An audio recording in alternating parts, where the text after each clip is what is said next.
Anong hanap ni Ma'am RC? Kaibigan. Ay, di nga. Yung totoo. Siyempre, kaibigan muna. Kaibigan Ha? po muna. O bakit? Pag Kaibigan nagkakilala po ka dito, muna. sinabi ko bang maging kayo na? Hindi naman ah. Hindi naman. Ha? Hindi naman.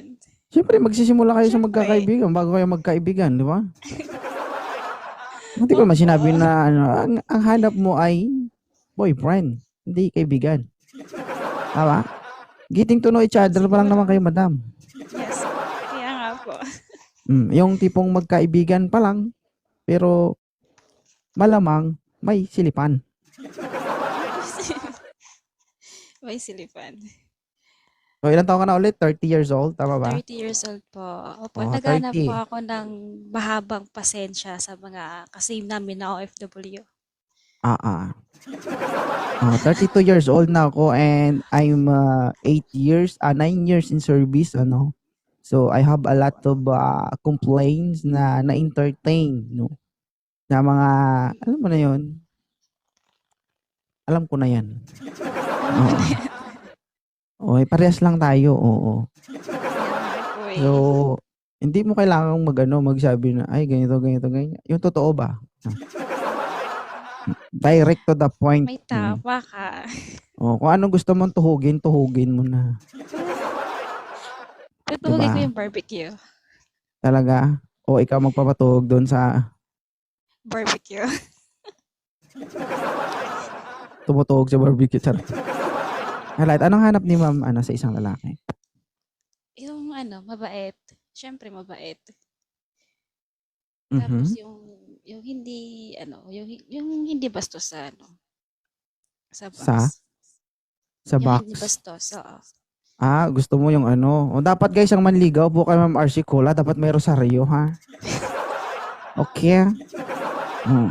At saka Dapat yung nagsisimba mataas ka. yung pasensya. Mataas yung pasensya kasi alam mo naman yung oras namin. Kung tsaka ako sa boyfriend mo, pagka-alas. dapat talaga mataas talaga ang pasensya ko sa'yo. Parang hirap Ito, mong biruin, kid. madam.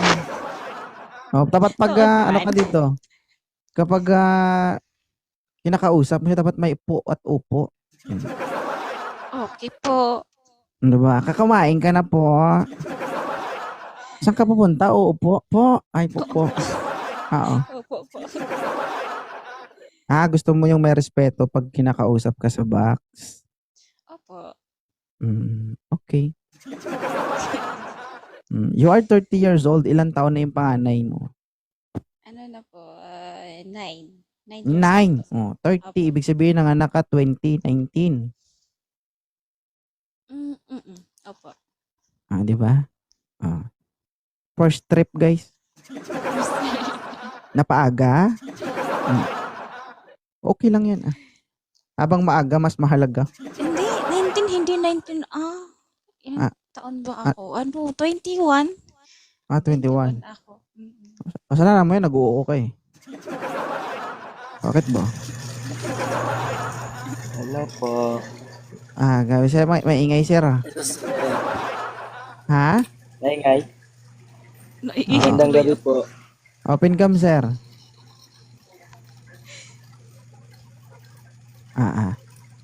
Yan. Sir, alam mo bang wanted sweetheart ito? Yes po. Nakaupo ka, nakahiga? Nakaupo. Nakaupo. Alright. Ilan taon na? yung mga katawan ko. Nanginginig ba? Kinikiliti ka? Bakit po? Liam, ilan taon ka na? 36 po. 36 years old. Ang babaeng ito, 30 anyos. May 2 anak. Kaso abroad ito, ibig sabihin, maging LDR kayo. Okay lang naman po. Okay lang? Mahaba pasensya mo. Hindi ka makaka-score dito. Hanapan kita ma'am, pero alam mo, positive. Hanapan kita, pero sisiraan din kita. Oo.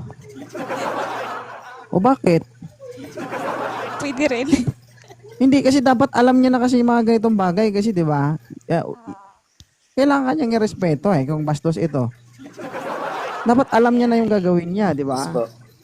Ibinabalaan na kita, sir. Sa Kalma ka lang, Ma'am RC. Kalma ka lang. Katol? Kate? Kakamutin ko yan, si Charot. Liam, paalala ha, ang babaeng ito ay ano? Yes. Yes po. Basta yun na yun, oo. Nabulol ka to? Oo. Ang babae ito ay kailangang respetuhin. Oo. Kasi ayaw niya ng bastos sa box. Oo. Ano bang box yun? Battle of the Box? Oo. Ayaw niya ng, alam mo yun, yung mga sensitive word o kaya sensitive photos na pwede mong gawin o bitawan. In short, magiging bulag ka kasi hindi ka makasilip. Toto. Ready ka ba sa mga ganong bagay, Liam, Nicolas? Okay Tagal naman. tagal. Ang tagal makasagot Na-stroke ka? Okay lang naman po. Parang alanganin Nangyari? Sabi niya, Alanganin. alanganin daw siya. Ikaw magdesisyon, RC. Go or no go? No, kasi alanganin nga daw. Wala tayong magagawa. Mahina ang diskarte mo to. Alam mo, tinatry lang namin yung intellectual capacity mo kung diba kakayanin ng utak mo pero wala eh. Gusto mo talaga silipan, no? Mahilig ka sumilip, no, Liam? Mahina. Bigyan kita ng bigyan kita ng idea, Liam, okay? Ang babae, no, hindi porket nagsasalita ng ganyan ay hindi na pwede. Okay? Alam mo guys, yung babae sa mundong ibabaw, sa mundo natin, sila ay mahilig maglaro. Anong klaseng laro? Sila ay mahilig mag-challenge ng lalaki. Okay? Hindi lahat ng sinasabi nila ay totoo. Possible sinasabi nila ngayon yan para ma-observe kung ano yung sasabihin mo. Ano yung sorry. Diba? Ma-observe yung actuation mo kung ano nga ba yung magiging reaction mo kapag sinabi niya yun. Hindi naman sa lahat ng pagkakataon ganun eh. Ay paano kung na-inlove sa'yo yan? Baka hindi ka pa nagsabi na sisilip ka, papasilip niya na. Diba? Hindi, yun ang totoo. When it comes to love, no, kapag mahal mo isang tao, ongoing na yan, nangyayari talaga yan. Liam. Kasi ikaw, Liam, ang gusto mo silipan talaga eh. Nagigigil ako sa'yo eh. Silipan ba? Hindi naman naman. masabi Liam, alam ko na yan. Lalaki ka, lalaki din ako. Okay? Napaka-plastic mo naman kung hindi ka talaga sisilip. Sige, sabihin mo nga sa akin. Hindi ka lalaki kung hindi ka ganon. Kung hindi ka man ganon, patayuan kita ng rebulto. Itabi kita sa rebulto ni Jose Rizal. Ito yung pinakamatinong lalaki na nakilala ko sa buong mundo. Basta ma? Okay? Ang babae, may hilig mang challenge yan. So, sinusubukan nila tayo kung ano nga ba yung magiging sabihin natin, ano yung reaction natin. Pero wala eh. Sabi niya nga, ayaw niya na. Kaya magpaalam ka na sa kanya. Ano sasabihin mo sa kanya bago... Ano sasabihin mo sa kanya bago ka bumaba? I love you ka mo. Thank you. Sorry na, I love you. Agoy. Pasensya.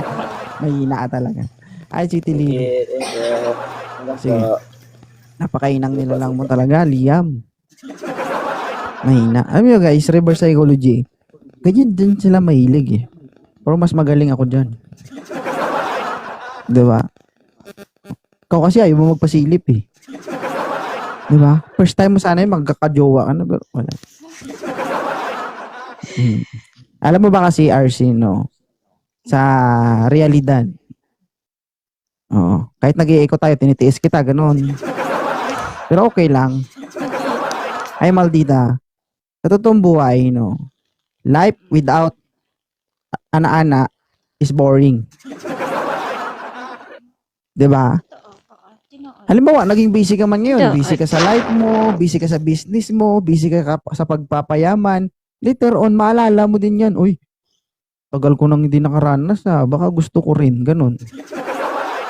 Diba? Babalik at babalik ka sa bagay na yun. So, parte na ng buhay mo yun. Diba? Kasi, natry ko na kasi before na nasa Saudi ako dati for almost 3 years ako. So, Ito hindi. lang, alam ko yung pinupunto mo, okay? Mm. Ito lang gusto kong sabihin sa'yo. Kahit anong gawin ng lalaki, kung ayaw ng babae, wala kaming magagawa ng mga lalaki. Tandaan nyo guys, no? Kayo pa rin ang masusunod, no? Bilang isang babae. Kahit anong pilit namin, kahit anong gustuhin namin, kung ayaw nyo na babae, wala ka. Nagigets mo? Yes Okay? po. Being a girl, kung gusto mo manigurado at gusto mo, abansi ka. Oo. Hindi ka alkansi, kumbaga. Oh, ikaw ang mag-manage, ikaw ang magdala. In short, ikaw ang umibabaw. Hindi totoo. Maganda yun. Oh, Di ba? maganda. Maganda yun. Ito guys, sinasabi ko lang na mas maganda kasi na pagdating sa pagdidesisyon, no? Lalo pag hindi pa kayo okay, hindi pa kayo stable sa isang relasyon, dapat maging wise ka sa girl. Diba? Hindi yung pasilip nga, oh, ito, nakabuka na. Okay ba? Pasensya, maitim ha. Diba? So, ito guys, nangyayari to kadalasan, hindi naman lahat. No, but most of our kababayan sa OFW guys, nangyayari talaga yan. Pero sa akin lang, sana makatagpo kayo ng partner na, alam mo yon, kahit nangyari yon, iingatan ka pa rin. Kasi meron kasi mga lalaki na nakinabang na sila pero dumating pa sa punto na kailangan pa nilang ipahiya yung babae. Wag naman, no? Sa mga lalaki, kapwa ko lalaki dyan guys, kung sumaya kayo, no? Okay na yon, sumaya naman kayo eh. Kung may nakita kayo, itikom nyo yung bibig nyo. Di ba? Kasi gumanon din naman na mata mo. Di ba? Kaya okay na yon. Kung hindi man kayo mag-work, respeto mo na lang yung babae. Wag na sana paabutin doon na kailangan ipahiya mo pa yung babae. Kasi sa ating mga lalaki guys, kahit mapahiya tayo, 1 week, 2 weeks, wala na sa atin yan eh. Kasi ganun tayo kakapal ang mukha eh. Di ba? Sa babae, kapag napahiya yan, kahit months, year, maalala at maalala nila yan. Trauma sa kanila yan. Trauma. So, Opo. Totoo yan. mas maganda pa nga tayo mga lalaking mapahiya. Wag lang yung babae. Okay. Ang bait yan. Kaya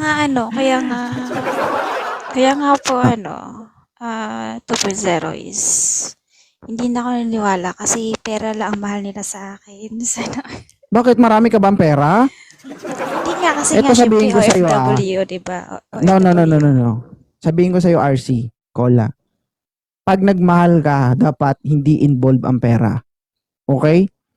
Tandaan mo, kahit nagkaroon ka ng karelasyon, kahit saan man sa mundo, Pilipinas man yan o abroad, pagdating sa pera, labas ka dyan. Hindi mo kailangan na okay naman na magplano kayo, pero sana dumating na kayo sa punto na nagsasama na kayo, pero pag hindi pa kayo nagsasama, wag mo isuko yung pera mo kasi hindi pinupulot yung pera. Tandaan mo, hindi pa kayo magkasama at hindi ka pa sigurado. Yan ang nangyayari sa karamihan na OFW. Nai-scam sila. Bakit? Isa Mga pa tanga eh. Diba? So, naging tanga ka rin. siguro, Yes or no? aminin ko. Opo. Anong siguro? Naging Opo, tanga ka. aminin ko. Opo. Hindi, ganito. Bakit ko sinasabi yan? Kasi para maging aware tayo, para magising tayo sa katotohanan. Kasi alam nyo ba guys, no? Kung gusto mo ng magandang kausap, doon ka makinig sa nagsasalita ng totoo. Kasi pag doon ka makipag-usap sa yung gusto mo mag-agree lang sa'yo, wala kang matutunan doon. Bakit? Kahit alam niyang mali yung ginagawa mo, kinakampihan ka niya. Hindi ko sinasabi sa iyo yan para pagalitan ka, ipahiya ka, no. Sinasabi ko sa iyo yan para maging aware ka sa sarili mo. Kasi marami tayong mga kababayan na mga, alam mo na, mapansamantala pagdating sa pera. Tandaan nyo guys kayo magdala sa sarili nyo, huwag kayo magpadala sa pera. Okay? Kayo magdala ng pera, huwag yung pera magdala sa inyo. Ikaw, kapag nagmahal ka, huwag mong i-involve yung pera. Okay? Tindihan mo? Opo. Tandaan mo, may pamilya ka, may anak ka. Kung gagastos ka para sa anak mo, para sa sarili mo, hindi para sa jowa mo. Okay? Lalaki ang gumagastos sa babae, hindi babae ang gumagastos sa lalaki. Intindihan mo? Opo, thank you. Di wow? 2.0. Advice to Busiro, nag-a-advise ba ito? Nangingisulto. Pero totoo yan guys. Gusto ko lang na Gusto ko lang na, kasi marami kasi. Ranas ko yan, guys, kasi nung pag-uwi ko ng Pinas, may bitbit akong malaking pera, pero Gano'ng kalaki ba yung bitbit mo pag uwi mo ng Pilipinas? Gano'ng kalaki? nasa mga 100, ganun. Oo. Kita mo? Magkano ba yung rate mo sa abroad ngayon? Monthly? Yung monthly ko ngayon That's is, right. nung dati is 1.7. So, ngayon is, hindi ko pa alam. Huwag mo upuan, sir. Iba-iba kasi. Iba-iba Maupo ka kasi dyan. pinipramahan Huwag mo, namin. huwag mo higaan. Idol po. Ha? Idol po kasi kita. Huwag mo nga. Oo nga. Pero, ito guys paalala. Guys, kapag tayo nakaharap sa babae, huwag natin ipakita na okay lang kung kayong dalawa lang. Maintindihan namin yung tayong tatlo lang. Pero meron tayong 570 viewers, no? Ito guys, yung sinasabi ko na to, hindi to para sa akin, para sa inyo to. Para makita kayo ng tao na seryoso kayo, decente kayo, kahit hindi sa itsura. Totoo Guys, yan. yung pagiging decente ng isang tao, hindi mo yan makikita sa damit ng tao. Hindi mo yan makikita sa itsura ng tao. Makikita mo yung pagiging decente ng tao, the way na gumalaw siya, magsalita siya, makipag-approach siya, alam mo yon. So, doon natin ipapakita yung disiplina. Hindi para sa akin yun, Brother Buknoy. Okay, lalong-lalo na ikaw. Kasi, you know naman, wanted sweetheart ito, di ba? Ibig sabihin, manliligaw ka. Tama? So, Apo. tayong mag-e-effort na lalaki. Hindi yung babae yung mag-e-effort sa atin. Apo. Okay? O, ilang taon ka na, Buknoy? 25 po. 25. Oh, lamang ito ng 5. Si Ma'am RC Cola. O, tanungin muna natin si Ma'am RC Cola kung okay lang ba sa kanya. Hindi po ako tumatanggap ng mas bata sa akin. Hindi naman Okay binibigay lang sa'yo na yan, sa ma'am. mga Oo. Sorry. Okay lang. Sir Buknoy ha. Thank you. Salamat. Oh, next guys. Ilang taon ka na, sir? Juban. 50 po. 50 po. Fif- 50. Oh, okay na. Okay na to, RC. Marapit na mag-retire. Safe na ang buhay. Secure na yung future. Anong trabaho ni Sir Juban? Construction po, foreman. Purman. Balita ko, Opo. sir, mga tirador daw mga purman. Hindi naman po. Tira-tira lang po ng ginagawang bahay. Okay. Magaling to si Sir, oh. Oo. Sir, batang-bata ito si Mama Arsicola. Ano na to? 30 years old pero may 2 anak. Oo. Opo. Sige nga, sir, paano mo kausapin si Mama Arsicola? Sabi mo, anak, pwede ba manligaw si tatay? Ganun. Sige, sir. Natawa ka. At ka natawa, ano? Oh. Kapag naging kayo, tawagan nyo baby, ah. Tawag niya sa'yo RC baby. Tawag ni RC sa'yo, sir. Daddy. Ganun. Daddy. Oh, tawagin mo siya, baby. Sabi mo. Ay, bibi. Ano ka, sir? Bisaya, Ilonggo? Quezon Province po, sir. Ilocano? Tagalog. Ah, Pero may lahi Tagalog. po akong Bicol kasi dito po ako lumaki sa Quezon. Pero ang nanay ko, tatay ko, Bicolano at Bicolana. Okay, ayusin mo yung camera mo, RC. Harapin mo kami. Oh, age doesn't matter, guys. Tingnan natin kung kaya bang dumiskarte ni Sir Juban. Okay, ayusin mo yung camera mo dyan, RC. Madilim ka na. Oh. Kausapin mo na, Juban, si RC. Baby. Hi, baby. Kumusta ka? Nasaan ka ngayon? Wala bang iba? Okay lang. Okay lang. Ako naman ni ano eh. Hindi, Okay lang po. wala namang problema. Kuhan lang. Wala Siyempre, nang at least, di ba, nag-try. Walang masama sa nagtatry. And, Masama. siyempre, sir, balik ka lang dito kung sakali. Marami pa. Okay lang po. Okay. Thank you so much, Thank you po. Sir Juban.